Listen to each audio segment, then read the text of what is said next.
I'm Slavic, and also I'm psychologist. In the next 13 minutes, I'm going to show you 3 peer-reviewed experiments that explain why this face works on you, and why my 7-year-old son already has it. By the end, you'll never look at a person's resting face the same way again. Look at the tutorials. Everyone teaches you the same things. Squint your eyes, lower your brows, press your lips together, hold it. They're teaching you a face. That's why it doesn't work. The Slavic stare isn't the expression you put on. It's the expression that's already there when you put nothing on. That's a baseline. Try something right now. Stop performing. Stop trying to look engaged. Let your face go completely natural. Don't pose. If you were raised in the US, your face still does something. The corners of your mouth lift just slightly. Your eyes get a fraction wider. There's a softness around the lips that says, I'm available, I'm here, I'm friendly. That's not a relaxed face. That's a trained face. The Slavic stare is what happens when nobody trains the face. When the muscles around your mouth never learn to lift on autopilot. When your eyebrows never learn to climb the signal openness to strangers. Your face at rest is closed, quiet, watching. And it's just the first layer. The muscles at the surface underneath is something the muscles don't explain. In 1969, 2 psychologists named Ekman and Friesen ran a study that changed the field. Same face, same emotion, 2 cultures, Americans and Japanese, watching the same stressful film alone. Both groups showed the same facial expressions: disgust, fear, sadness, identical. Then they brought an observer into the room. The Americans kept showing what they felt. The Japanese smiled. Ekman and Friesen call it cultural display rules. The idea that your culture teaches you not just what to feel, but what your face is allowed to show. The emotion is universal. The face is love. Fast forward to 2016, a team led by a Polish psychologist, Krys, ran the same kind of study across 44 cultures. The Journal of Nonverbal Behavior published it. They found something specific. In some cultures, a smiling person is rated as less intelligent. In some cultures, a smiling person is trusted less. The Slavic-speaking countries, Russia, Poland, Belarus, were among them.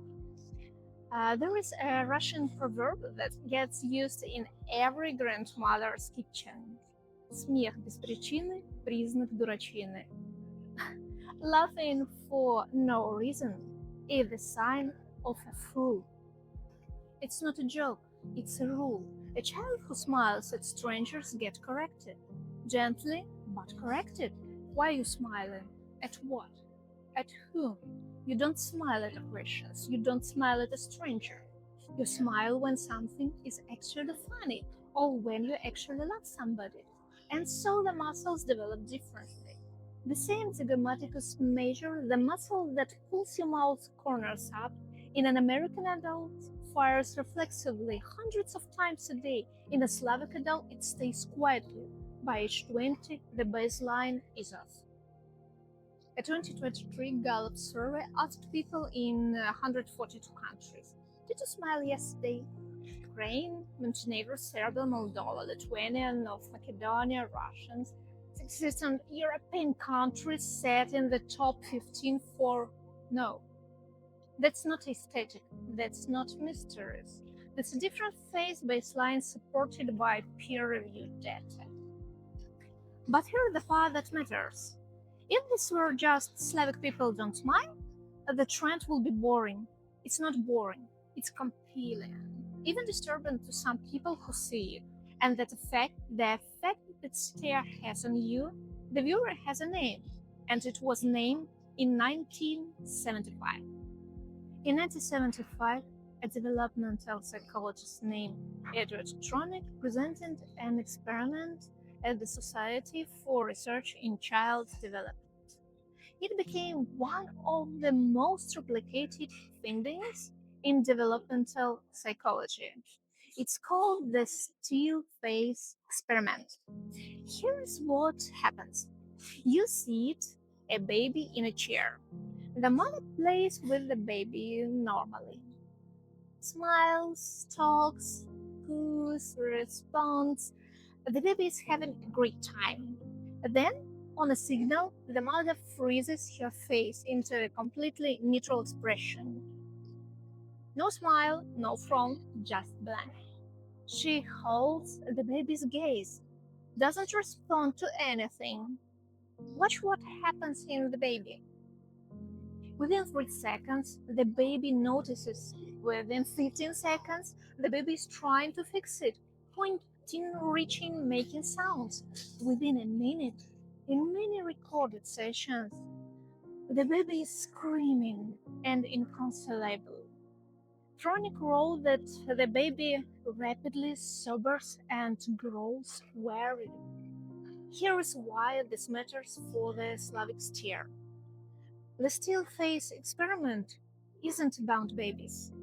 It's about a hardwired alarm response in the human nervous system. At every age, when somebody's face goes quiet, your brain from infancy is trained to expect facial reciprocity. Smile back at me, react, show me you registered me.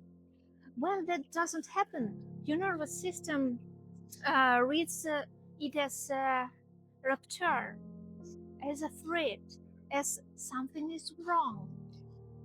Now think about what happens when the American watches a Slavic woman in a coffee shop, or sees Melania Trump on stage holding a neutral face for 10 seconds, or scrolls past a Slavic stare video on TikTok.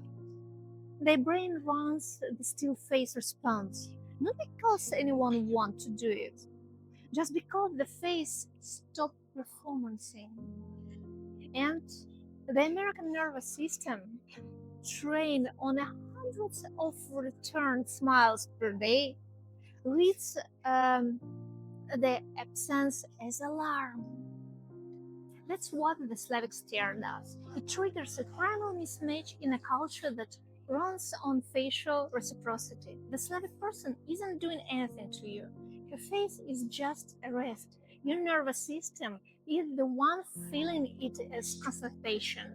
Tronick himself once said something I've never forgotten. He said, "We just didn't understand how powerful the connection with other people was for infants, and how, when you disconnect, how powerful the negative the effect was." The still face experiment is what happened when a face goes quiet. The Slavic stare is what happened when a face is quiet for instantly. That's why the tutorials don't work, by the way. You can squint, you can press your lips, but if your baseline is a smile baseline, the stillness reads as performance. The viewer's nervous system can tell. The American imitating the Slavic stare looks like a person trying not to smile.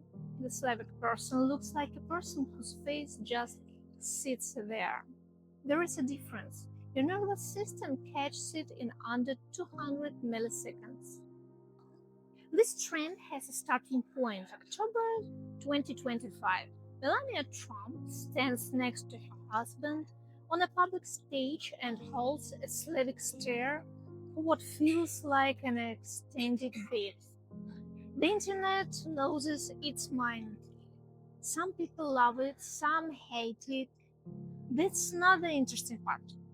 The interesting part is that her face turned a phrase nobody was searching for, Slavic stare, into 9,047 monthly YouTube searches by November. And the comment section split into a predictable pattern. Half were saying, "This is iconic, this is power, this is composure." The other half were saying, She looks angry. She looks dead inside. What's wrong with her? Both groups are watching the same face, same muscles, same expression, leading to completely opposite things. That's not Melania doing two things. These two nervous systems running the still face a response on her. And one group has a story for the discomfort and the other doesn't. The ones who call it iconic have learned to read Slavic stillness as choice. The ones who call it angry were running raw amygdala on it. There is no version of this where Melania is doing anything to you. She's just standing there. Your face is just at rest.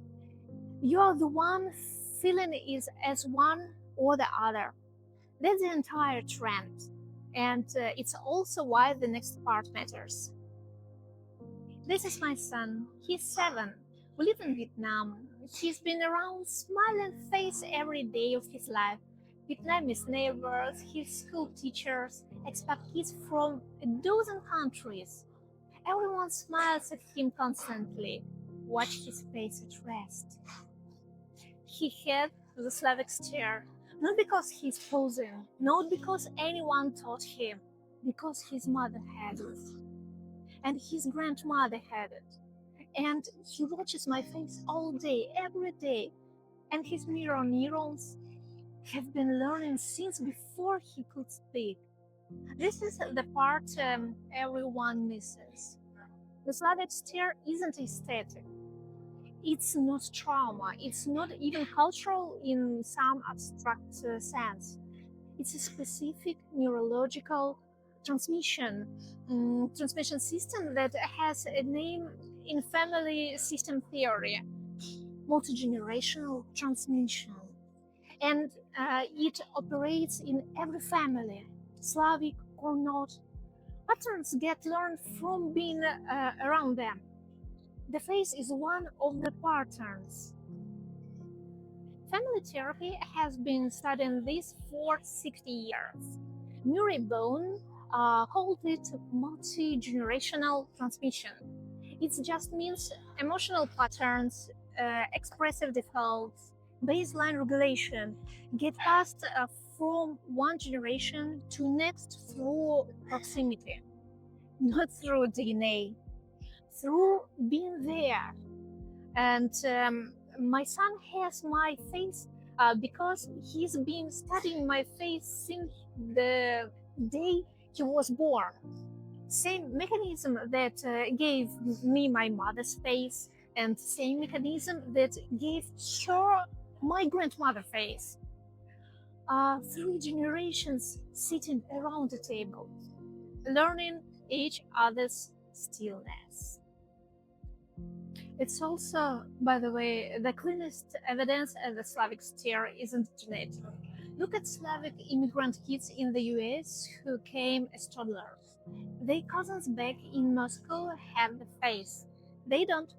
Same gene pool, same grandmother, different mirror neurons. The American kid grew up watching American faces lived. The Slavic kid grew up watching Slavic faces stay still. 20 years of mirror watching makes a face. It's not blood, it's bandwidth. One more thing, because this is important. When Americans see the Slavic stare, they often confuse it with something else. They confuse it with the 1,000-yard stare. But the 1,000-yard stare is a specific clinical thing. It's a soldier stare. It's a dissociation. The eyes are open, but the person isn't in them. It's a sign of trauma, actual trauma, combat, abuse, post-traumatic states. The 1,000-yard stare is somebody whose nervous system has temporarily checked out to survive. The Slavic stare is not that. It looks similar to an untrained eye. They are opposites.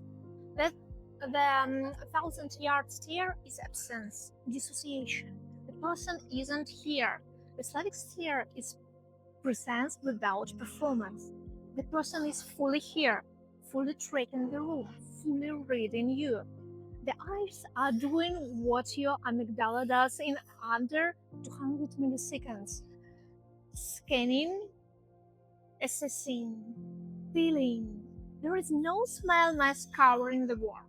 The work is just visible.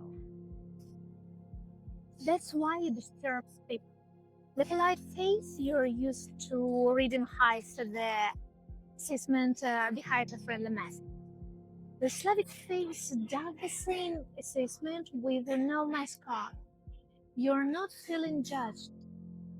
You are feeling somebody's nervous system that didn't bother to camouflage itself for you.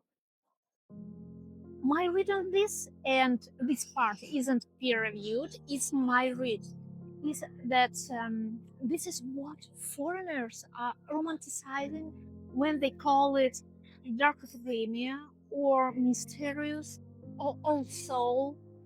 They are not seeing depth, they seeing presence without performance, a nervous system that doesn't have a cell wall. They don't know that's what they are seeing. They just feel it and they want it. And so they try to copy it. And the copy doesn't work because what they are trying to copy is 20 years of nobody training the smile baseline into the muscles. You can't add stillness. You can only remove the face you were taught to make instead. So here's what the Slavic stare actually is. It's not a face, it's baseline, it's not trauma, it's display rules. Documented by Ekman and Friesen in 1969 and confirmed across 44 cultures by Krys and colleagues in 2016. It's not aggression, it's the still face response running on you, the viewer. Tronick named it in 1965.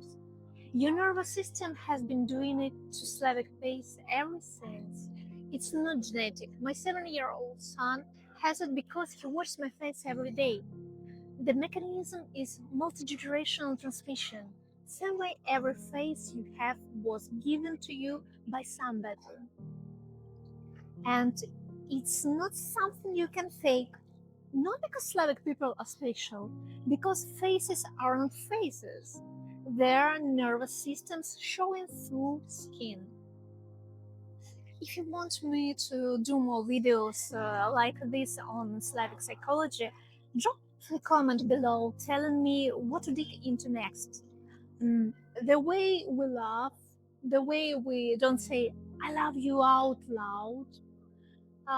Tell me what you have been wondering.